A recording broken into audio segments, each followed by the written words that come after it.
Morning.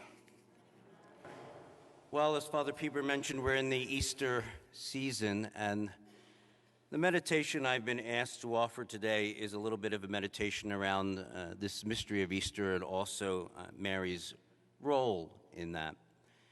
And so I'd like to begin with a little bit of a story. It's a story that I may have shared before, but I'm 59 years old, and you know, one of the luxuries of encroaching old age is you're allowed to repeat yourself on occasion. So perhaps I will. But nevertheless, it's a story not drawn from my own life, but it's drawn from Christian antiquity. Among certain communities in the ancient church, there was a legend that circulated that on Easter morning, early before the actual resurrection, that Satan, the devil, was actually going to use this resurrection as a kind of a ruse to weasel his way back into heaven. And so very early on the morning of the resurrection, but before the actual resurrection had taken place, Satan disguised himself as the risen Christ.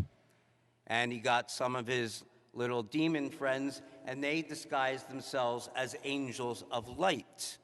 And they began the procession towards the gates of heaven. The angels who were guarding the gates of heaven thought that it truly was the risen Jesus. And so as the masqueraders got closer and closer, the gates of heaven began to open.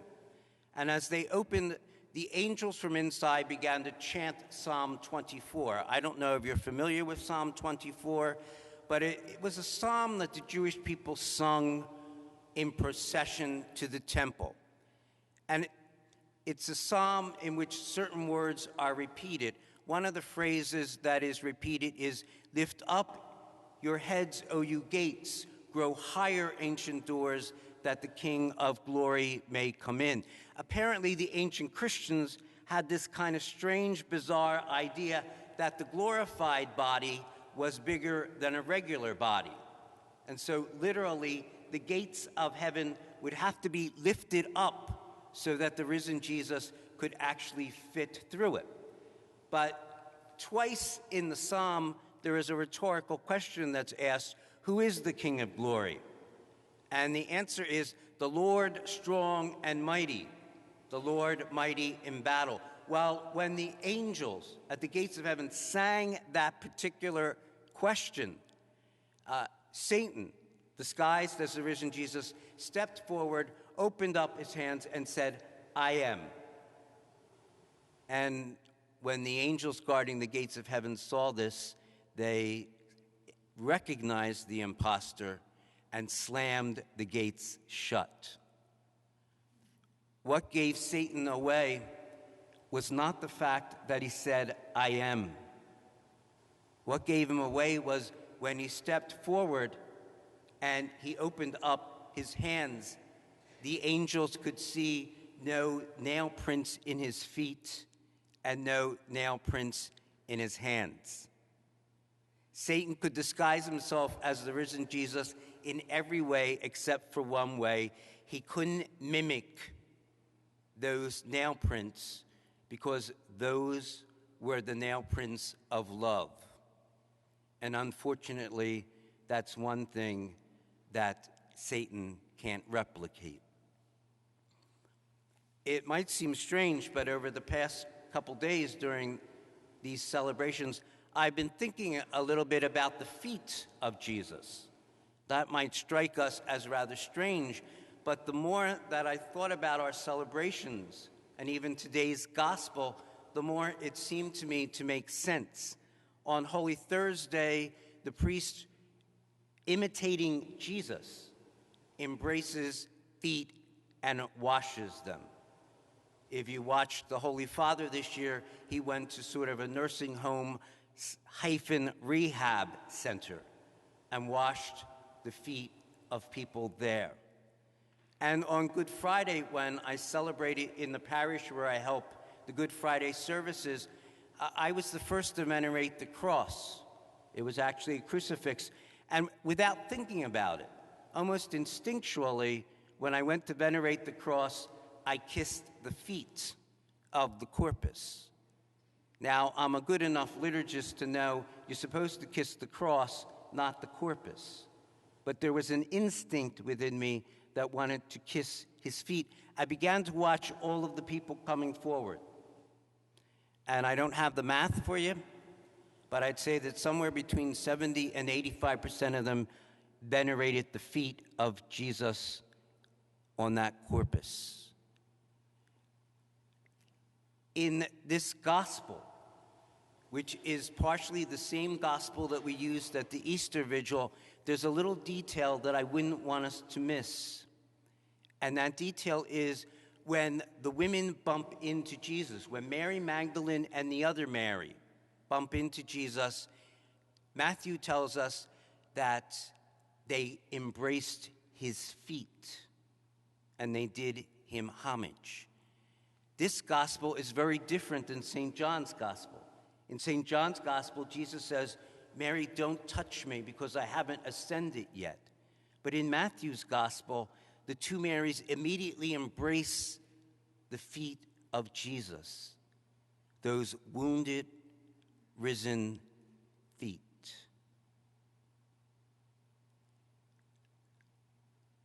I'm not sure what we know about feet, but I Googled it.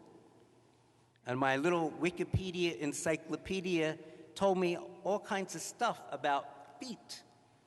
Did you know that your foot has 26 bones in it? It has 33 joints. It has over 100 muscles, ligaments, and tendons.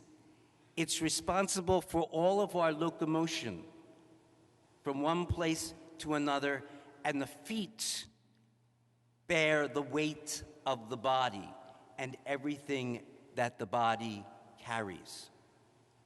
In the Gospels, people are constantly at the feet of Jesus. And even in the resurrection, these women embrace the wounded, risen feet of Jesus. But the truth is, it's not so much the women who have embraced the feet of Jesus, it's Jesus' feet that has carried him to them. The resurrection could have happened without us. As a matter of fact, nobody saw the resurrection. The Gospels do not record exactly what it looked like. Nobody was there with their iPhones capturing it. What happens is they don't see the resurrection, they encounter the risen Jesus. And every time that they encounter the risen Jesus, the message is always the same. Do not be afraid. Jesus could have gone right on home to heaven, but he didn't. He took a detour. And the detour that he took was to return to the very people who had abandoned him and to say to them, do not be afraid. The heart of Easter is mercy and forgiveness and love and well-being. That's what God wishes for us at this Easter time. That's what Mary wishes for us at this Easter time. There's a little poem by a poet by the name of Pablo Neruda, and it's about feet. I'm not going to read you the whole poem because it's about the person's whole body, but I'm not going to take too many minutes to read it. But he begins by talking about feet. He says, when I cannot look at your face, I look at your feet. Your feet of arched bone, your hard little feet. I know that they support you and that your sweet weight rises upon them. I love your feet only because they walked upon the earth and upon the wind and upon the waters until they found me. Jesus' wounded, risen feet walked upon the earth and upon the wind and upon the waters until they found us. And I suspect that Mary, who participates in Jesus' resurrection, is also like her son. Her feet, which walked upon earth and upon the wind and upon the waters, have also found us. And the Easter message is always the same. Do not be afraid.